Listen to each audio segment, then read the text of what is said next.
Good morning friends, स्वागत है आप सबका। चलिए ध्यान दीजिएगा, वीडियो को कंप्लीट देखना है। देखिएगा पहला प्रश्न। देखिए, हाल ही में चर्चित धूमनाथ मंदिर यह किस जिले में स्थित है?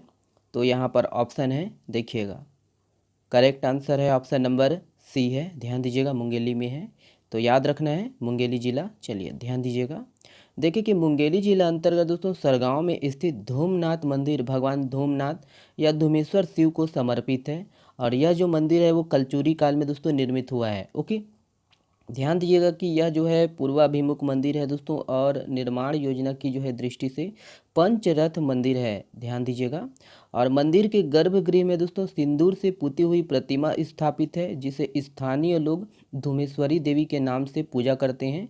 ध्यान दीजिएगा। ओके, याद रखना है कि ये किस जिले में है, ये इंपॉर्टेंट है। ठीक है, किस काल में निर्मित है ये भी। ओके, ध्यान दीजिएगा। चलिए, ये है।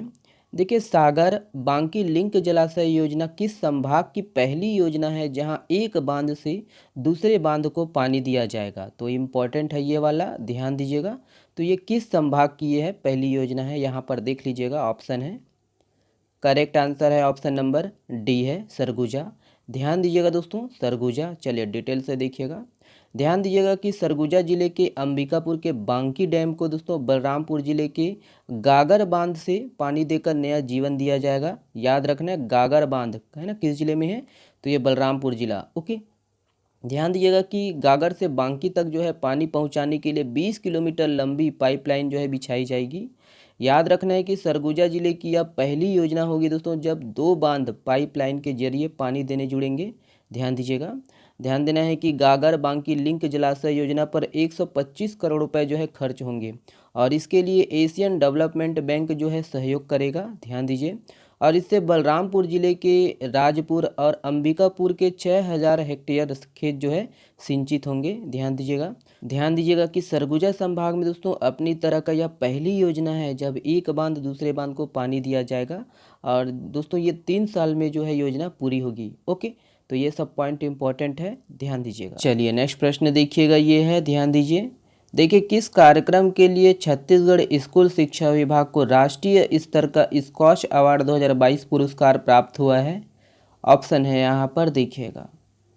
करेक्ट आंसर है ऑप्शन नंबर ई है, अंगना मत शिक्षा। ध्यान दीजिएगा दोस्तों, अंगना मत शिक्षा। चलिए डिटेल से देखिएगा।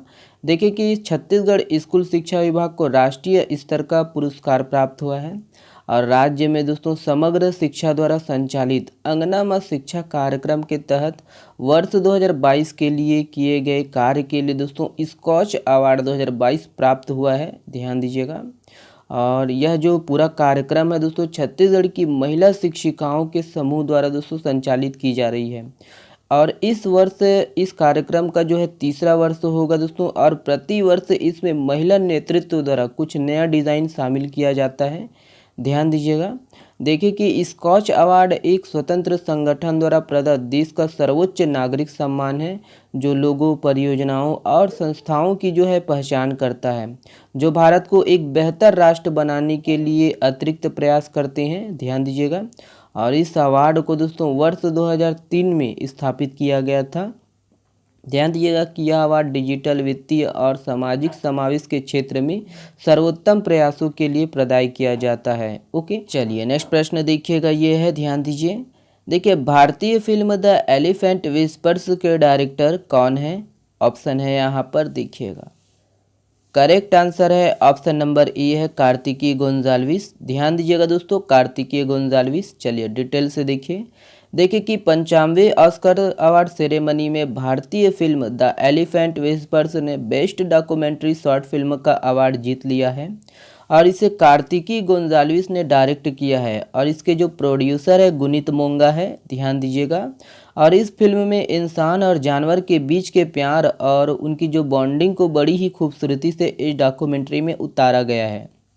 ध्यान दीजिएगा कि वहीं फिल्म आरआर के गाने जो है ना, नाटू नाटू को बेस्ट ओरिजिनल सॉन्ग कैटेगरी में अवार्ड है ना, ऑस्कर अवार्ड जीता है। ध्यान दीजिएगा। और एस राजमौली की फिल्म है ये, और गाने को दोस्तों एम कीरावनी ने कंपोज किया है, और चंद्र बोस ने है ना इसके जो है लिरिक्स लिखे हैं। ओके, तो ये सब पॉइंट इंपॉर्टेंट है, ध्यान दीजिएगा। अगला प्रश्न देखिए, ये वाला प्रश्न बहुत ही इम्पोर्टेंट है दोस्तों, ध्यान दीजिएगा।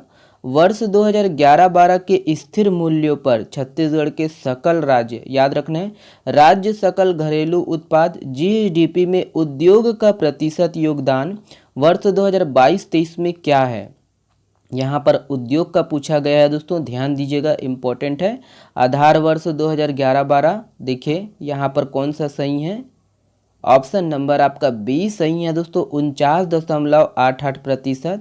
ध्यान देना है, 49.88%। चलिए डिटेल से देखिएगा, ध्यान दीजिएगा कि वर्ष 2011-12 के स्थिर मूल्यों पर दोस्तों छत्तीसगढ़ के जीएसडीपी में उद्योग का जो है प्रतिशत योगदान 2022-23 में 49.88% है। ध्यान दीजिएगा, उद्योग का कितना है तो 49.88%। आधार वर्ष स्थिर मूल्यों पर है ना, तो 2011-12 ध्यान देना है।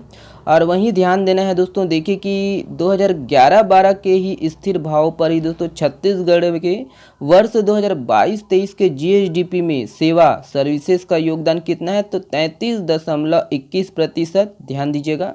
और वहीं कृषि वानिकी और मछली उद्योग का जो है योगदान कितना है 16.91%। ठीक है, 16.91% इनका योगदान है जीएसडीपी में, ध्यान दीजिएगा। ओके, तो याद रखना है कि उद्योग का कितना है, ठीक है, सेवा का कितना है, और उसके बाद कृषि वानिकी और मछली उद्योग का ये कितना है। ठीक है, तो ध्यान दीजिएगा, ये इम्पोर्टेंट है। ओके, चलिए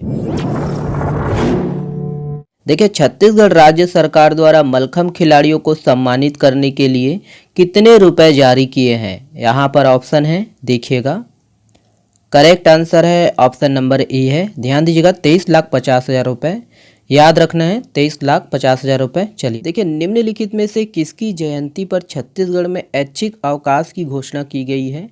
ऑप्शन है यहाँ पर, देखिएगा, करेक्ट आंसर है ऑप्शन नंबर ए है। ध्यान दीजिएगा, माता बहादुर कलारीन, याद रखना है दोस्तों, माता बहादुर कलारीन। चलिए देखिए, छत्तीसगढ़ में वर्ष 2023-24 के बजट में कितने वृहद सिंचाई योजना के नवीन कार्यों के लिए प्रावधान है। तो इम्पोर्टेंट प्रश्न है ये, ध्यान दीजिएगा। ओके, पूछ सकता है एग्जाम में ना, तो देखिएगा इसका जो सही आंसर है ऑप्शन नंबर डी है, 218। ध्यान दीजिएगा दोस्तों। देखिए, छत्तीसगढ़ में कितने नए मत्स्य प्रक्षेत्र एवं हेचरी की स्थापना की जाएगी, कितने, यहाँ पर देखिएगा ऑप्शन है, करेक्ट आंसर है ऑप्शन नंबर सी है, 3। ध्यान दीजिएगा दोस्तों। देखिए, छत्तीसगढ़ में संचालित बाल देखरेख संस्थाओं से बाहर जाने वाले बालक बालिकाओं के पुनर्वास के लिए कौन सी योजना प्रारंभ की जाएगी। ऑप्शन है यहाँ पर, देखिएगा, वैसे भी पिक में दिया हुआ है तो समझ जाइए, ऑप्शन नंबर ए सही है, मुख्यमंत्री बाल उदय योजना। ध्यान दीजिएगा, मुख्यमंत्री बाल उदय योजना। देखिए, विश्व के सबसे लंबे रेलवे प्लेटफॉर्म का उद्घाटन कहाँ हुआ है। ऑप्शन है यहाँ पर, देखिएगा, करेक्ट आंसर है ऑप्शन नंबर बी है, कर्नाटक। ध्यान दीजिएगा, कर्नाटक। ये वाला प्रश्न आप लोगों के लिए है। इस प्रश्न का जवाब आप लोग को देना है कमेंट्स बॉक्स में। निम्नलिखित में से कहाँ माँ दंतेश्वरी के नाम पर मेडिकल कॉलेज बनाया जाएगा। यहाँ पर ऑप्शन है, ऑप्शन को देखिएगा और इसका जवाब आप लोग कमेंट्स में करिएगा। चलिए, बहुत बहुत धन्यवाद दोस्तों वीडियो को देखने के लिए। इसका जो PDF है आप हमारे टेलीग्राम चैनल से डाउनलोड कर सकते हो। चलिए, बहुत बहुत धन्यवाद, शुक्रिया वीडियो को देखने के लिए। अधिक से अधिक शेयर करिएगा। चलिए, धन्यवाद।